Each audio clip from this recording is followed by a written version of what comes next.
Welcome po sa aking channel. Nandito na po tayo sa Lubao, Batangas, dito po sa Malapad na Parang. At dito po matatagpuan yung cherry blossom po na nag-iisa lang po ito dito sa Lubao, Batangas. Kaya samahan nyo po kami. Nandito na po kami ngayon sa cherry blossom. Bali yan po ang pinakapuno ng cherry blossom. Ito po ay nandito po sa main road po ng Lubao. At konting ingat lang po talaga dito sa daan dito at talagang sobra pong kurbado talaga ng daan.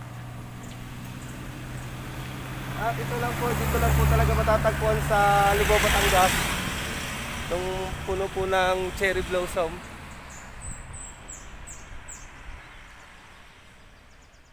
Siya po talaga ngayon ay namumukadkad po talaga yung kanyang bulaklak. Siya po ay nabubuhay po talaga siya ng kahit po siya ay tag-araw. Diretso po talaga yung kanyang pamumukadkad po ng bulaklak niya. At akit po tayo dito sa pinatatayo niya.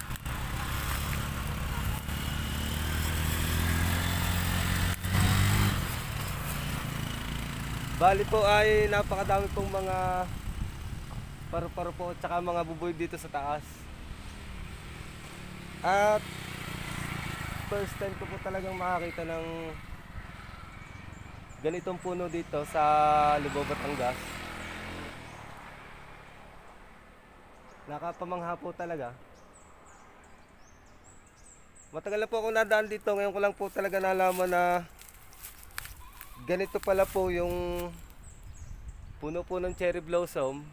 Gawa po nang sa pag-explore ko po, doon ko po nalaman na ito pala pong punong ito ay cherry blossom. Napakaganda pong tingnan ng puno niya. Napakadami po talaga mga bulaklak.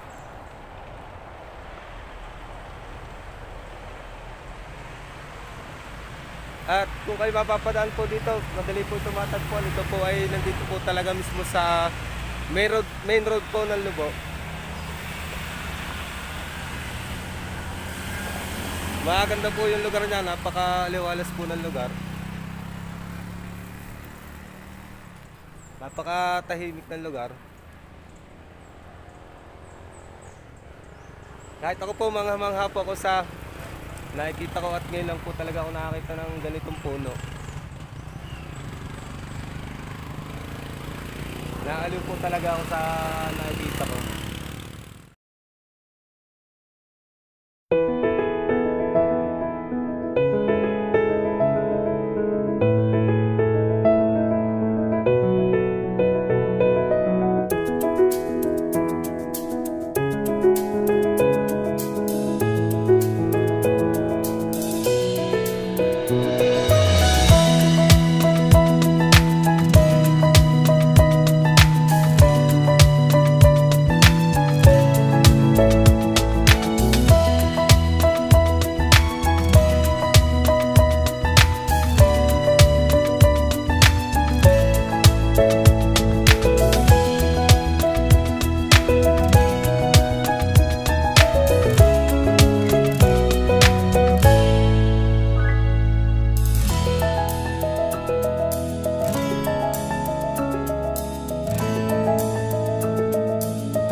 At dito na po natatapos yung vlog ko po dito sa Lubao, Batangas, dito po sa Malapad na Parang.